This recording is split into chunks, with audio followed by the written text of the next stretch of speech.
Hello, my name is Amber May. Today I'm going to be talking about Andy's Pet Shop that he is planning to open in a strip mall. The type of business that he will be opening is a sole proprietorship. Since there is nobody else entering into the business with him, nobody else adding any capital or anything else, he'll be doing pretty much everything on his own. It's just him starting the business, which is why it's a sole proprietorship. It's also the easiest business to start because you don't really have to do anything. It just kind of happens because you start doing business. You, however, may need to get a business license if your state or city requires it, and you also may need to register the name of your business. Even though you're considered the same entity, they like to have you register the name of your business.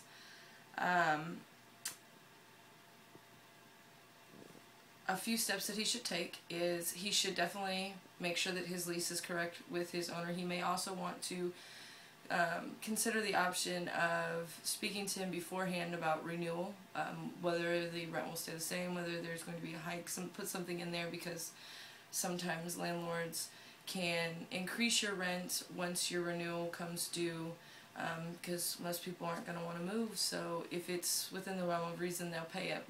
I actually had an experience like that where I had rented from a landlord for 3 years, and when it came time to renew a lease after the 3rd year, he told me that he was going to increase my rent by $200 a month.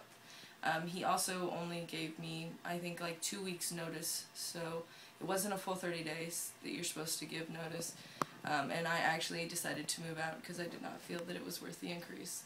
So it's something that he'll need to consider. He also is going to probably want to consider writing something up with his friend that will be coming in as an as-needed basis.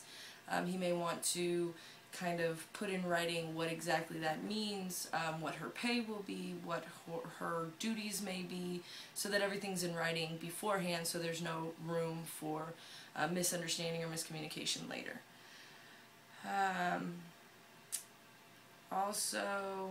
Another thing that's very important is most sole proprietorships do not have a lot of capital. You can't sell stock, so people can't buy into your company to add capital in order to do the things you need. So he will have to apply for a loan to get his business going, unless he already has money saved up, which most people don't.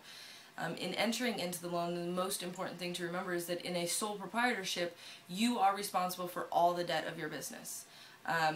If you go bankrupt, they will take all of your assets, your car, your land, any rental properties you may have, any money you have in savings, checking. They'll even take your house. Anything that they need to do to pay off the creditors and debtors, or anybody you owe money to, they'll take you and pay off anything that you owe. So that's something that you're going to need to consider, something that you may need to protect yourself against, have kind of in the back of your head. He'll also need insurance. Kind of same with legal. If someone gets hurt in his store or he has an injury to an animal in his dog grooming part of the business, he is liable for that. And if somebody, if the injured parties sue him, then he is liable, and they can as well take all his assets, anything that he may own, in order to pay off the injured party or parties. So that is another thing that he would need to protect himself against.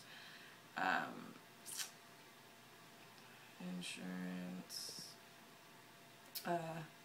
I guess the last thing that I think that he should really consider is that the government considers a sole proprietor and the owner as one entity. They consider you the same. So when you go to do your taxes, anything that you gain or lose in that business, you will have to include in your personal income tax. They consider you the same, so you have to pay taxes on that money more as on a personal side. That makes assets interchangeable from personal to business. It all kind of is looped into one and considered as one.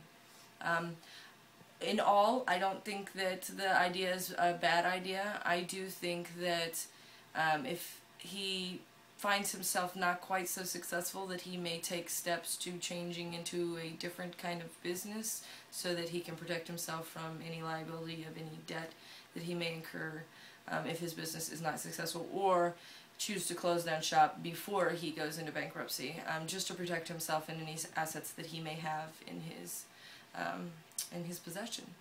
So that is my opinion on Andy's Pet Shop. Thank you very much.